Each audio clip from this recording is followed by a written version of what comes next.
Hey Joseph, So how are you? I'm good, Miss Desiree. How you doing? I'm fine. I'm fine. Here it is, the end of the year, and we're planning having conversations about 2022. I know.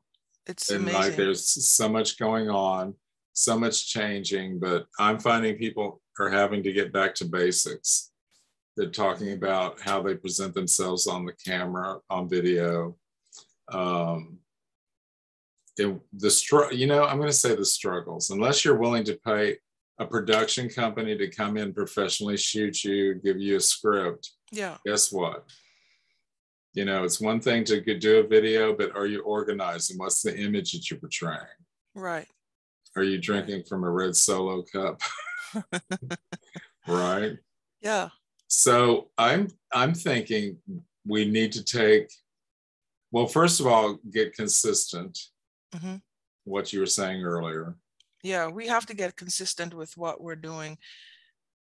Can't look too far ahead about it. It's just one day at a time and be really consistent. Use the tools that we have. The tools that we've got are quite advanced. Right. But the other thing is I'm curious to find out what stops people from doing what they need to do. Failure, the fear of failure. That's basically it. Everybody has this internal voice going on in their head that they're unable to do something because they feel as if they don't have the knowledge to get it done. And the whole idea that they will fail at it makes them not even want to try. And if they try the first time and it doesn't work, they just throw their hands up in the air and say, well, you know what? I'm just not going to even go any further. Or they put it off or come up with some kind of excuse that makes them feel as if they're warranted not to go any further. They come up with some excuse. So, it's easy to do that. But if you have a plan of action and you stick to it, and you know that you have an end goal, there's really nothing wrong with failing. Failing actually gives you an opportunity to learn because you learn from the things that you've done that don't work. It's not a Mhm. bad word. Oh no, actually, it's like just completed a semester of editing, Mm-hmm. and since I've gone back to college, and what was interesting, every time we critiqued our projects, I welcomed it because I wanted to hear what everybody had to say. Number one, and number two, what could I learn from that experience to improve on? It's like Michael Jordan. Mm-hmm. Apparently, Michael Jordan watched all of his games, Mm-hmm. but he was always looking to see what was wanted and missing. That if he put it into place, it would make a big difference the next time he played a game. Because Absolutely. when he's on the court playing the game, he's not thinking about shooting baskets or anything. He's just moving. His body's manipulated him to go through the actions to be successful at what he did. He did and what he does.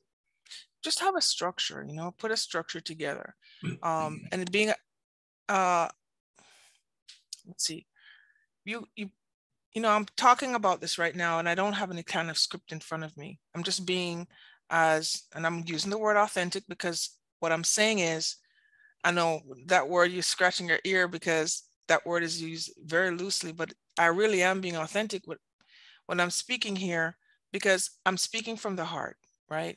I'm telling you that it's proven that if you have a plan of action, something that you've written down, something that you've put together, that you follow as a script, this is what I'm going to do. It's like baking a cake. If you go and you even buy a $2 box cake and you pick up the one in the front or you pick the one in the back, they all say the same thing. They all look the same. There's a part that it's been proven that if you follow the box, the cake's going to come out the same way each time. Just follow what it says. But if you create one that's going to work for you, just keep following it. Just do it over and over again and have a systematic plan. It will work. Now, what am I saying? In regard to, you know, your business, when you're in a small business like me and you, I can't afford to hire anyone to do these things for me. I use this, okay, to do my videos.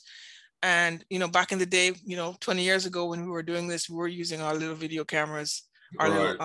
our cameras, right? Didn't even have, reverse be able to reverse to do selfies or anything like that. We used to just make it work for us. You had but to hold it in front of you. Yeah. Hold it in front of us, exactly. But what I'm saying is, for example, to find content is one of the hardest things for us to do.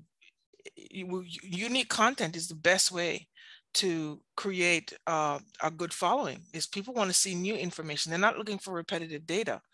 Find your content. You find that just having conversations with people, right?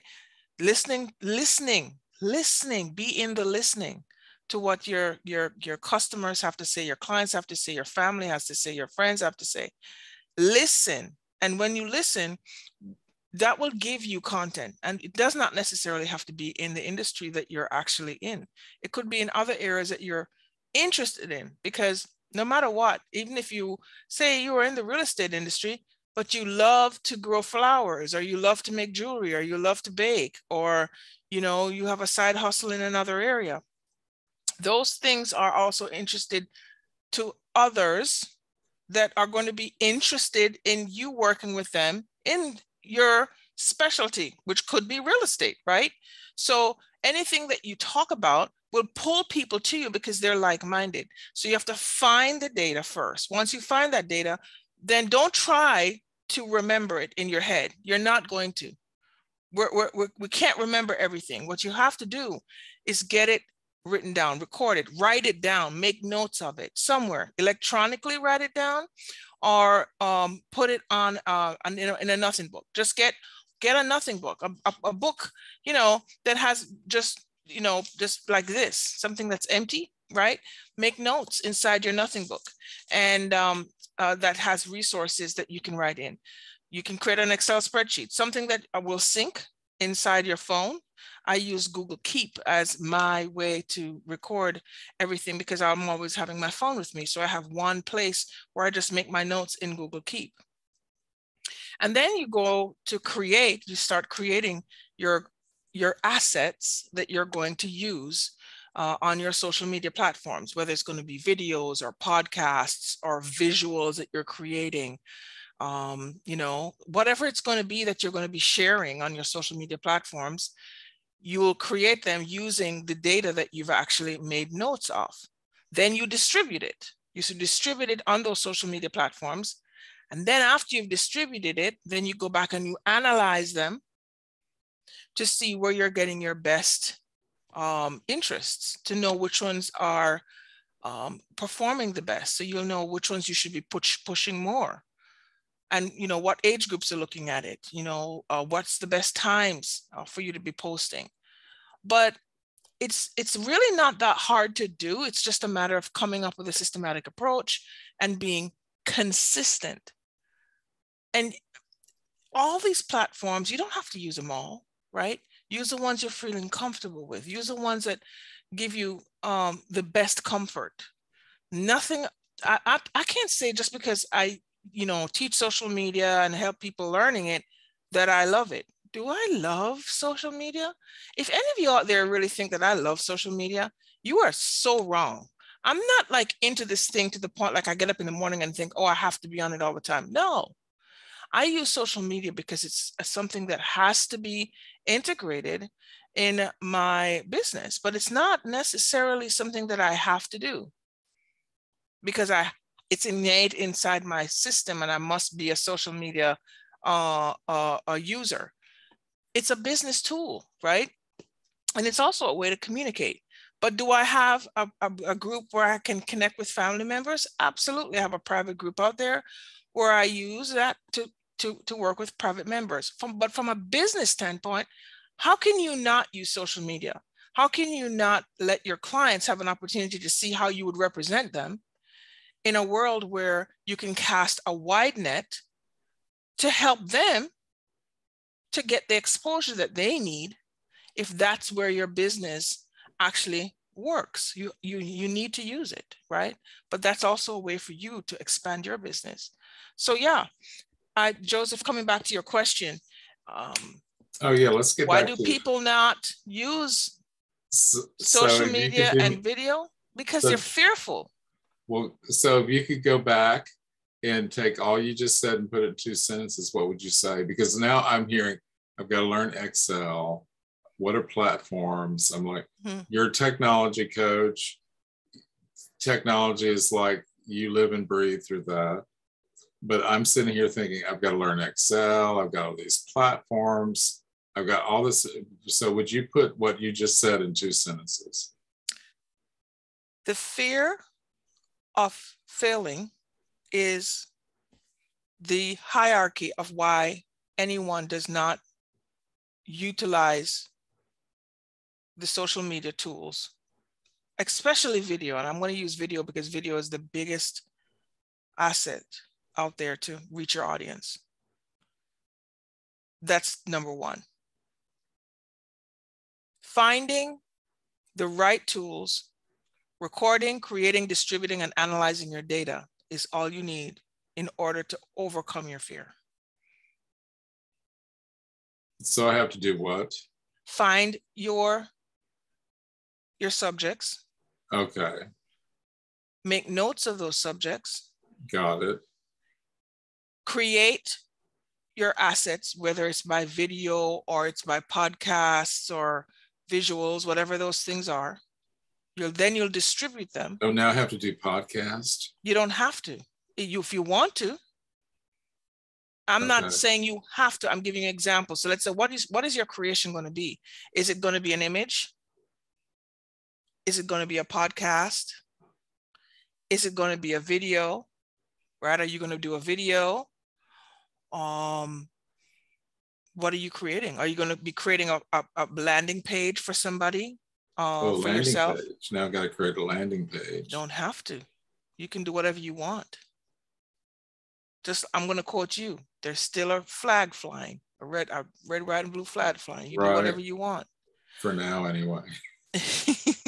You can distribute, and then you distribute it. In other words, it's going to be on either or Facebook, Instagram, Twitter, LinkedIn, Pinterest. And I don't know why people are not using Pinterest because it's amazing, right? All of these sites have different ways of distributing your information. They have different interactions, right? And then after you've actually put it out there, then you analyze it. Then you look at it and you say, okay, now that it's here, how did this post do? How many hits am I getting here? What kind of interactions am I getting from it? Now, of course, when you've created your asset and you've created that particular post, right? The way in which you distribute it is conducive to that platform. Instagram has its specificities. For example, specificities, is that the word? Specific. So on Instagram, for example, when you post it there, you can't use a website address in the content area, right? When you put your text in, you would need to add it in the profile section. But on all your other sites in general, you can add a website address, whether it's going to be a short link or the full website address. You can create a bit.ly or a tiny URL, which is a truncated website address. So you have all these options available, but you can't post anything without content. So we're still talking about finding your content first. What is that going to look like? So you just have to sit back and ask yourself, what does that look like for me? And that's where everybody gets hung up, right? So then you're just talking right now. Did I have to sit down and write content just to have a conversation? No. No, but it came out of a conversation. But it's still, I didn't have to sit down and write it out. What I'm saying is, in this particular dialogue, don't scratch your ear. It's authentic. This is the most authentic conversation that you can have on the internet.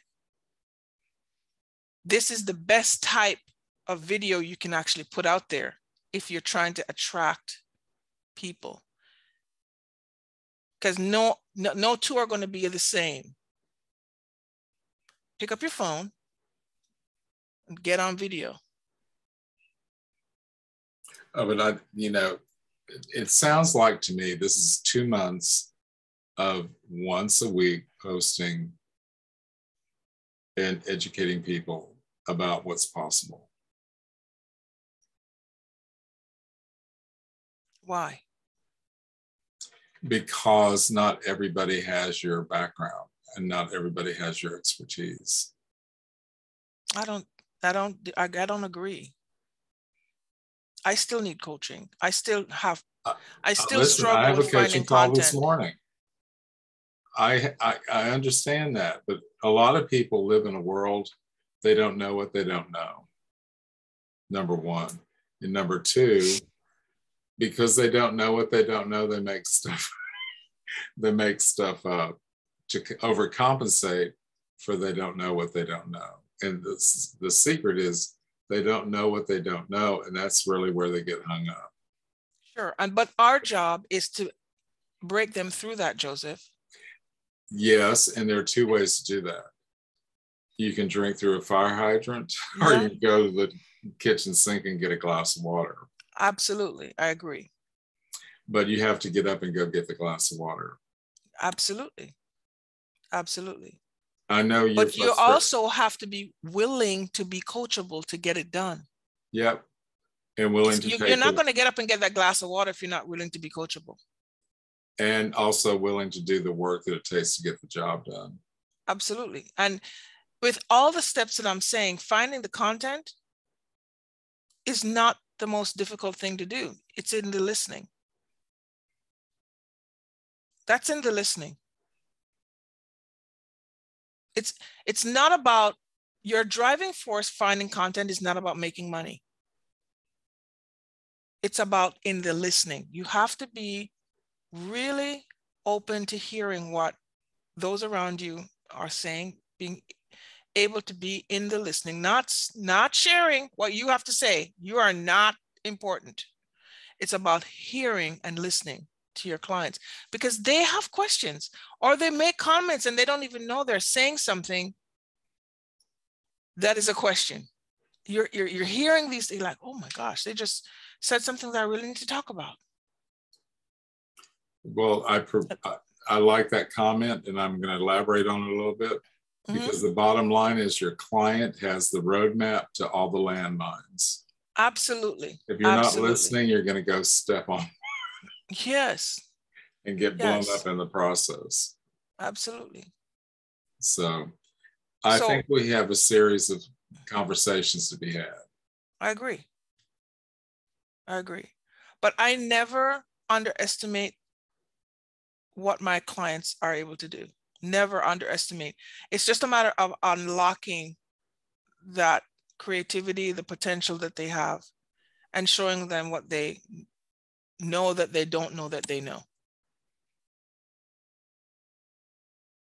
Well, here's to a happy 2022. Exactly. Don't look up, because you might see,